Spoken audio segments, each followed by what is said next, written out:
think that the words that I'm saying, I don't know what I'm saying, so I have to.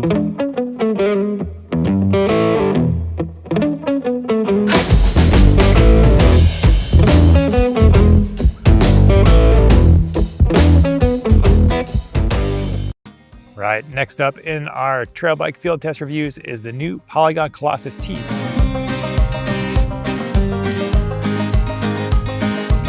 This bike was revealed last year during Eurobike. Took a little bit, but one managed to show up just in time to be included in the field test. Kind of a surprise entry. A little bit longer travel for the fork as far as the other bikes are concerned. This has 140 millimeters of rear travel, 160 millimeter fork. So on the more aggressive side of the trail bike spectrum, but excited to get it in. Wanted to see how this bike fared, especially because of the price. $3,799 US for this thing with a decent spec, and that's about half as much as some of the other bikes in this test. So really curious to see how it would work. And again, it has a full carbon frame. As far as geometry numbers, it's very adjustable. You can run 29-inch wheels. It has a flip chip that lets you run mixed wheels, 64.5 or 65-degree head angle, and even that's adjustable. Chain stays are fairly short, right in that 435 millimeter range for large and XL, and small, medium get even shorter, so 430 millimeters for them. And then the reach numbers a bit longer, 485-ish. Again, all these numbers kind of change depending on how you have it set up, but yeah, towards the longer front end, shorter back end, moderately slack head angle side of the thing. As Mike mentioned, this bike's pretty budget friendly at $3,800. The weight is a consideration. This is getting up there, 33 pounds, the heavier bike in the test, but we can talk about how that may or may not have affected climbing.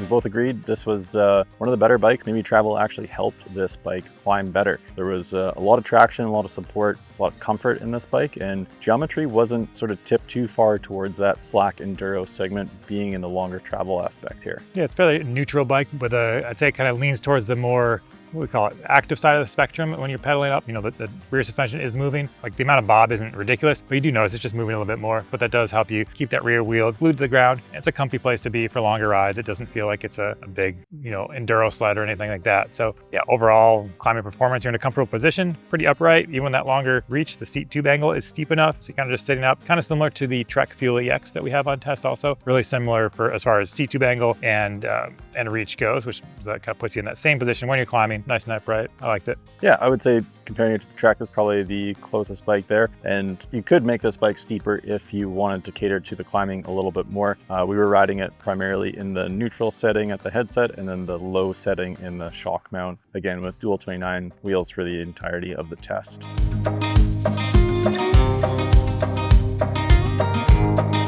For the descending aspect, there is a ton of traction on tap there. There maybe wasn't the same support, both in terms of the shock tune or the leverage on the linkage, and then some concerns with the frame flex. This is definitely getting on the softer side, whether that be the frame and the wheels or just the frame itself. I'd say the overall feel is on that softer side of things. We had bikes like the Propane is fairly stiff, and the Revel, you know, those are a little bit more responsive, where this one kind of, a little extra movement out of the back end of the bike. And again, it's hard to parse whether that's the rear wheel or the frame or a combination of both. I think it's a combination of both. You do the non-scientific parking lot test, you can see that those seat stays are moving quite a bit, so not the stiffest frame out there. You know, that does add some comfort, but again, it could be something you want to keep an eye on for long term. Those bearings are moving a fair bit, but it is a comfortable, good amount of ramp up. It doesn't have a hydraulic bottom mount on the shock, which means that it has to have more ramp up or you're gonna be hitting the end of the travel. So it did a good job. I didn't have any harsh bottom outs. And the suspension, it does have the kind of more entry-level damper in that Lyric fork, but it doesn't feel like a budget bike, which I think that's the kind of takeaway. You know, this bike, $3,700, but it performs almost as well as those higher end ones with the much more expensive suspension and fancier parts. Yeah, I think this bike does a really great job for the price. I think you can push it pretty hard, and that suspension really does give you that traction. This was one of the more comfortable bikes on all the jarring rocks and routes that you have here in Bentonville, and that allowed you to hold speed through a lot of that, where some of the shorter travel bikes kind of beat you up a little more. And yeah, didn't really find that more travel here was necessarily a hindrance. No, yeah, and this one gets off the ground pretty well too. You know, we mentioned the weight briefly, a little bit heavier than some of the other bikes, but I never really thought that was a concern. And then I think the shorter chain stays and the way that suspension feels, it's a pretty nice bike to jump around. If you're someone that likes to hop and transfer from side to side on the trail, this bike could suit that pretty well.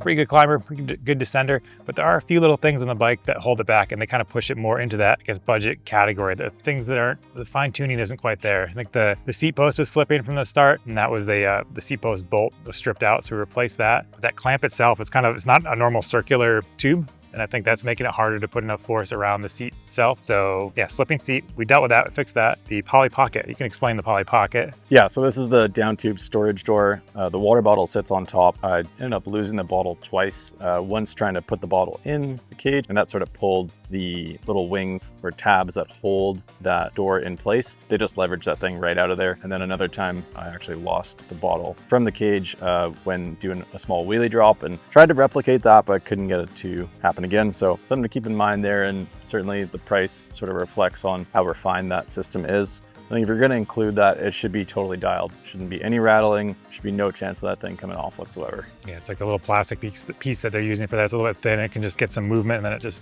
pops off. So hopefully the next version is improved, especially because even if you're not using it, it could still fall off, which that'd be really frustrating. So there's need for refinement on the bike, but I think the geometry and the suspension works well, and for the price and the carbon frame, there's a lot going on here that's kind of cool. There's even a more expensive version that's $5,000, but that comes with a full XTR wireless drivetrain. So there is a good value to be had here, I think, out of all the bikes on test. So poses the best value if you're willing to live with a few little things that aren't quite perfect. Yeah, and I think even on this model, 1 or 2 small changes to the components, like upgrading some stronger brake pads, would really maximize the power in those Magura MT7s. Even going to a slightly shorter stem, there's a 60mm stem on there. That feels a little out of place for a 160mm fork and a slacker head tube angle. So yeah, dropping that down might improve those steering characteristics. But overall, yeah, I think we're pretty happy with sort of the performance to the price on this bike.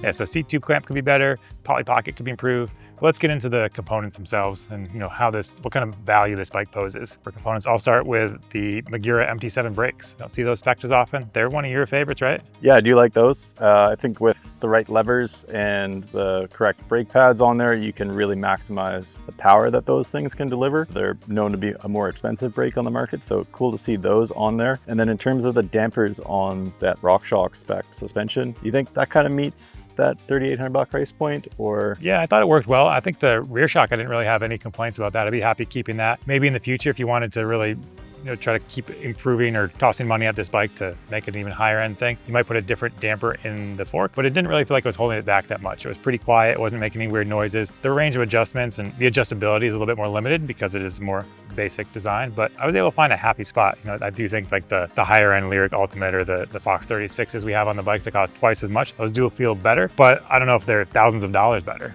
Yeah, I think we get spoiled with that. I was able to get to a happy place just by using the volume spacers to get the support I was looking for in that suspension. I guess lastly, we could touch on the dropper post on this bike. We got a size large, but that limited dropper post height was more of a problem for you, hey? Yeah, it's a 170mm dropper post, which is fine, but I think these days on a size large, you're expecting at least a 180, maybe 200. People don't always like when we ask for a longer dropper post, but I'd rather have more than less, I think, at least for me. So yeah, 170, not the end of the world, but if they had a 200 on the large and XL, I would appreciate that. Okay, so wrapping up this review, we get into the pros and cons. What are the good things about this bike, Mike? I think the value, we talked about that a lot. I mean, this does offer a lot of bang for your buck. It's a very capable bike, feels good, probably rides better than the price even suggests. There's nothing that you can just get on, ride this, have a good time out on the trails and have thousands of dollars left in your pocket compared to some of those fancier bikes. I think the good times that we got on this bike, a lot of that was delivered by that suspension. Very comfortable bike. We mentioned even how it is on the longer travel aspect or range of the other bikes we have here on test, but it was still a good performing climber as well. And it's also pretty adaptable with the geometry adjustments. You can go mixed wheels and you can slacken the head angle or steepen the head angle. So those are nice to see, especially on a bike that somebody might kind of adapt it to their needs as they ride it more. All right, so good value, fun bike to ride. What are the cons? Cons, I mean, the first concern is that frame flex. It's noticeable on jumps even. I did have some sort of different direction changes that I wasn't really looking for. And I think the longevity aspect of this, we've only been on this bike for about 10 days. So yeah, over a full season of riding, especially if you're getting this into some bike parks, this could be an issue. There are a lot of different chips and flips to make on this bike and a lot of hardware to keep an eye on. Yeah, some concerns there in the longevity run. And then also that Poly Pocket, the in-frame storage you mentioned, if it's going to be done, it's got to be done right. It's got to be quiet. It's got to be secure. Yep. And then the final one, just some little finishing things. The seat post clamp, we mentioned that, not as nice as it could be. And then even some of there's a little mud flap to guard the linkage. That's just kind of held on with very weak glue. That kind of started to fall off. So the little details aren't quite totally taken care of on this bike.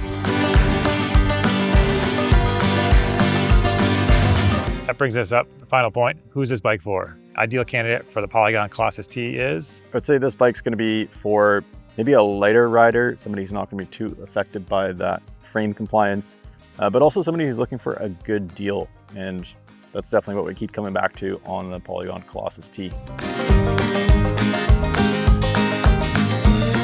That's a wrap on the Polygon Collosus T. Give us a shout in the comments and let us know which way you would prefer to set this bike up. Stay tuned for more action coming in the Pinkbike Field Test.